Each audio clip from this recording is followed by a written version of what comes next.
રેડસ્ટોન Ayurveda team અને પ્રતીક્ષાબેન નો ખૂબ ખૂબ આભાર. અને ખૂબ જ એક્ટિવિટીની ને બધી ખૂબ અસર થઈ છે. ડ્રોઈંગ પણ મેં કરેલું અને જેમ પૂજાનું મેં કરેલું, ઠાકોરજીની પૂજા કરેલી તેનું પણ એને ઘણું આવ્યું છે. ઠાકોરજીનું નામ સાંભળવું બહુ ગમે છે, કીર્તન ને એવું એને. અને નીંદર પણ બહુ સરસ કરે છે, બપોરે કે રાત્રે કે કાંઈ કજ્યો નથી.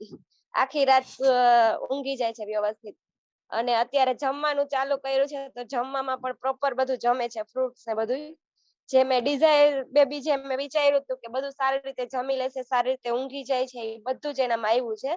અને હેર પણ બ્રાઉન માંગ્યા હતા, આઈસ બ્રાઉન માંગી હતી, ઈ પણ આવ્યું છે. ગાલમાં ડિમ્પલ પડે છે હશે ત્યારે.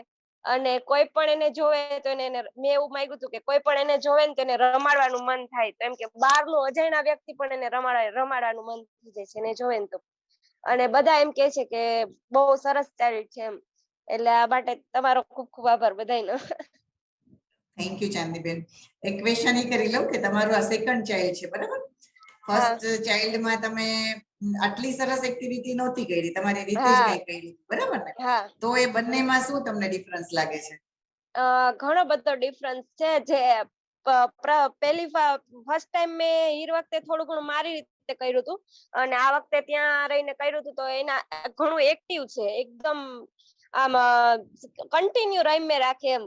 અને કોઈ જાતનો ખોટો કજિયો જરાય નહીં કે રાત્રે કે દિવસે, કે એની રીતે જાતે રમતો હોય છે. અને કામમાં ક્યાંય એવું નહીં કે આપણને નડે એમ. એ ટેરિકોટમાં સુવડાવ્યો હોય તો જાતે જાતે રમતો હોય. અને એકદમ આમ નિંદર પ્રોપર કરે છે, સરસ.